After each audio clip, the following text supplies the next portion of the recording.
Depuis un certain temps, il y a des individus, des faux douaniers, il y a des individus qui se prennent, ils se disent qu'ils sont douaniers, ou bien ils sont amis aux douaniers et qui sont capables d'intervenir auprès des douaniers, les services des douanes, pour faire libérer leurs marchandises à raisonner.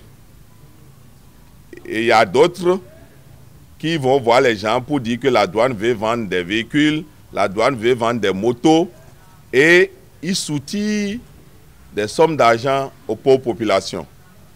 C'est ainsi que nous avons appris.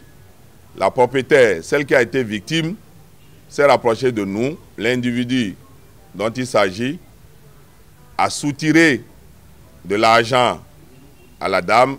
Permettez que je ne donne pas le montant, tout ça, parce qu'il y a la procédure judiciaire.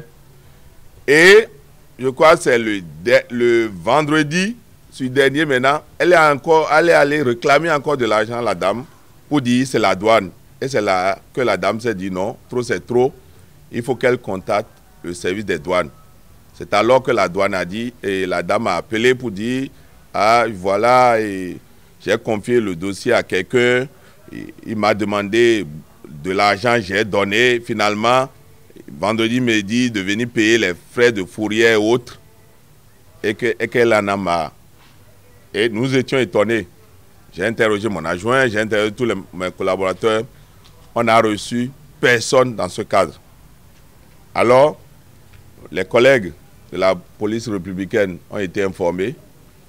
Et comme c'est leur domaine, tout le dispositif a été mis en place pour que l'intéressé soit interpellé et pour qu'il réponde devant la loi. Parce que, vous savez, il faut que la population sache qu'aujourd'hui, qui m'excuse, c'est plus comme avant. Il y a plus, je suis ami du douanier, je suis ami du policier.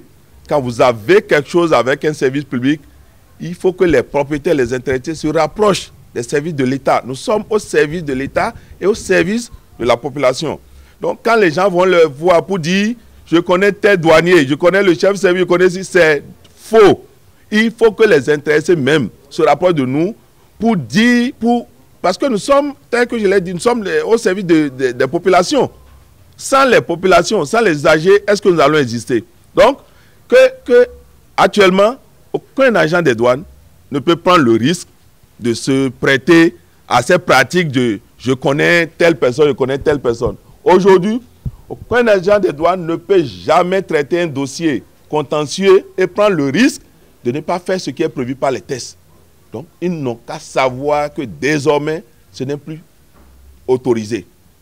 Mieux, quand ils vont les voir pour dire qu'il y a des véhicules, des motos à vendre, c'est du faux. Parce que, je vous dis, en douane, pour qu'il y ait vente aux enchères publiques, il y a plusieurs conditions, mais je vous donne les deux conditions principales.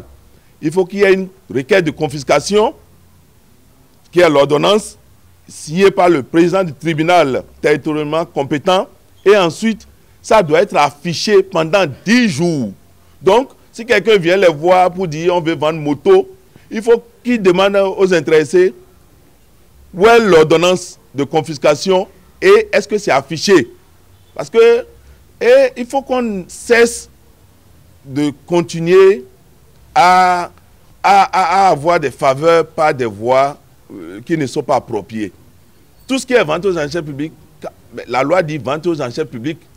On n'a pas dit vente aux enchères privées. Ça dit que tout le monde doit être là, tel que vous êtes, on lance, et c'est le plus enchérisseur, c'est le plus offrant, c'est à lui qu'on vend. Donc, il faut que la population comprenne désormais que, quelle que soit la situation, nous ne sommes pas les lions pour les avaler.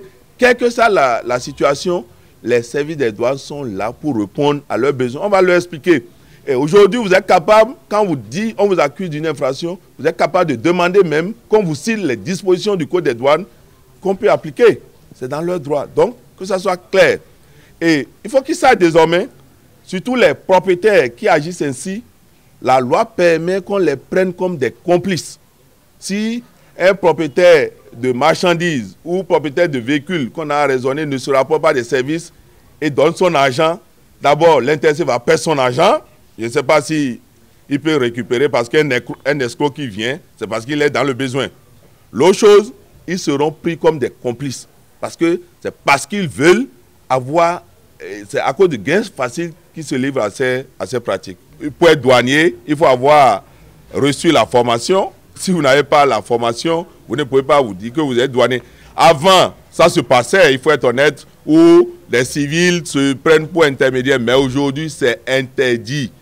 C'est le service des douanes, c'est un agent des douanes qui traite votre problème et c'est avec toutes les dispositions légales requises que vous pouvez même demander qu'on vous cite. Permettez-moi de remercier les collègues de la police républicaine, et en l'occurrence ceux du 2e arrondissement de Cotonou. Parce que sans eux, on ne pourrait jamais mettre la main sur l'individu dont il est question aujourd'hui.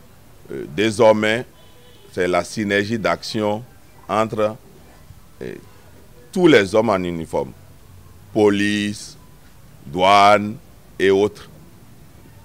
Et de savoir qu'il n'y a pas douanier à part, policier à part, parce que nous avons le même employeur, nous travaillons pour le même État.